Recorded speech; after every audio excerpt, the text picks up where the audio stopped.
Hello friends, आज हम बात करेंगे एक ऐसी इंजरी के बारे में जो कि कहने को बहुत ही हार्मलेस मानी जाती है और बहुत कॉमनली आप देखते हैं, पर ये ऑर्थोपेडिक में एक सबसे ज़्यादा मिसडायग्नोस्ड और मिस्ड इंजरी है जो सबसे ज़्यादा गलत ट्रीट होती है। वो है एंकल स्प्रेन। आप सब ने आसपास सुना होगा कि उसको एंकल उसका ट्विस्ट हो गया, उसका जिसको हम मांस फटा भी कहते हैं, एंकल स्प्रेन कहते हैं। तो ये होता क्या है? चलते चलते आपका पैर कभी अनइवन सरफेस पे आ जाता है या कोई आप स्टेप मिस कर जाते हैं जिससे आपका एंकल ट्विस्ट हो जाता है।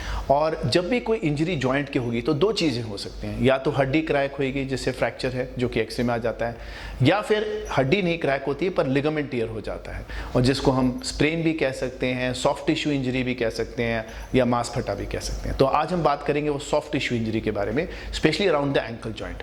एंकल जॉइंट एक बड़ा छोटा सा हमारा जॉइंट है जो एक बहुत डेलिकेटली बैलेंस्ड है बिटवीन लिगामेंट्स, क्योंकि वो इतनी सी बोन है और सारा दिन उसने आपका बॉडी वेट लेना है। जब आप चलते हैं तो वो एक जैसे एक गाड़ी का टायर होता है उसकी तरह काम करता है। अगर थोड़ा सा भी उसके अलाइनमेंट में फ़र्क पड़ जाए तो वो आपके फंक्शन को बहुत तंग कर सकता है।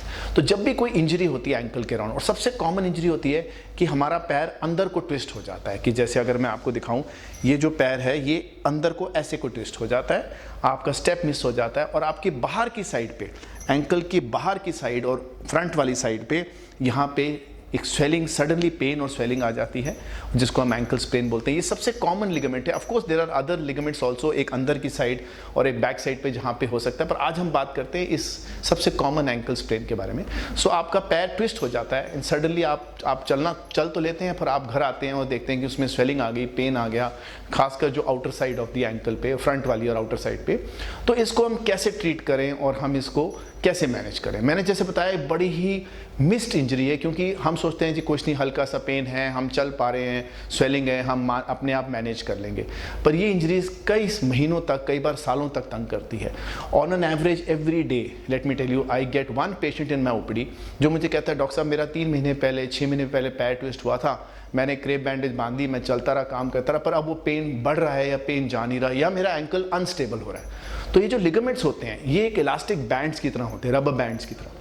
जब ये टूटते हैं, चाहे वो पार्शियल टियर है, कंप्लीट टियर, अगर हम उन पे वेट डालते रहेंगे, क्योंकि ये वेट बेयरिंग जॉइंट है, जब हम उन पे वेट डालते रहते हैं वो हील नहीं होते या इनकम्प्लीटली हील होते हैं। तो क्या होता है, जैसे रबर बैंड है, अगर आप उसको खींचते रहेंगे उसकी ओरिजिनल लेंथ लंबी हो जाएगी। तो ये जो लिगामेंट्स हैं ये अनस्टेबल, लंबी जो लेंथ है वो लंबी हो जाती है, वो हील नहीं करते या पार्शियली हील करते हैं। उससे 2-3 चीज़ें होती हैं। एक तो आपका पेन नहीं खत्म होता, आपको जब भी आप कोई फिजिकल एक्टिविटी करेंगे, थोड़ा सा चलेंगे तो पेन आ जाती है, आपकी स्वेलिंग आ जाती है, ऑफकोर्स आपको वो एंकल हर्ट करता है, एंड वेरी इंपॉर्टेंट आपका एंकल अनस्टेबल हो जाता है, कि हर कुछ महीने के बाद आपका एंकल वहीं पे ट्विस्ट हो जाता है, इंजरी होती है। आपने देखा होगा कि जी मेरा 6 महीने पहले पैर ट्विस्ट हुआ था, अब हर 2 महीने के बाद डॉक्टर साहब मेरा पैर वहीं पे ट्विस्ट हो जाता है। तो ये बिकॉज आपने फर्स्ट इंजरी को इग्नोर किया।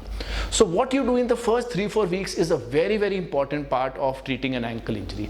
जैसे मैंने बताया, ये जो लिगामेंट इंजरीज ये एक्सरे में नजर नहीं आती, तो नॉर्मली डॉक्टर के पास जाते हैं कि जी एक्सरे किया और एक्सरे बिल्कुल नॉर्मल है तो कुछ नहीं है जी, ठीक है, हम उसमें थोड़ा सा पेन किलर ले लेंगे और हम उस पर चलते रहेंगे। ये लिगामेंट इंजरीज एक्सरे पे नहीं डायग्नोस होती, ये क्लिनिकल डायग्नोस होता है, हमें पता लग जाता है। ऑफ कोर्स रेयर केस में हम एमआरआई भी कराते हैं, पर यूजुअली सिंपल स्प्रेज में हमें एमआरआई की ज़रूरत नहीं होती है।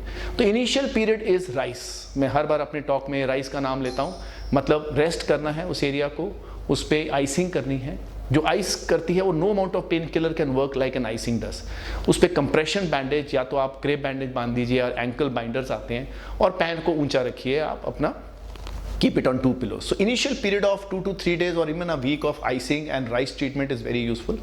पर yes, now मेरा यहाँ पे आपको टॉक देने का मतलब ये था कि अगर आपकी एंकल लिगामेंट इंजरी सिग्निफिकेंट है, आप अपने ऑर्थोपेडिक सर्जन के पास जरूर जाइए। अगर वो देखते हैं कि लिगामेंट में काफ़ी टेयर है, वो उनको क्लिनिकली पता लग जाता है। So nowadays we recommend a plaster. So we recommend a plaster because that is the only way you can give it complete rest and immobilize the joint. So when the plaster is given for 3 to 4 weeks, we are minimizing the long-term complications of an ankle sprain.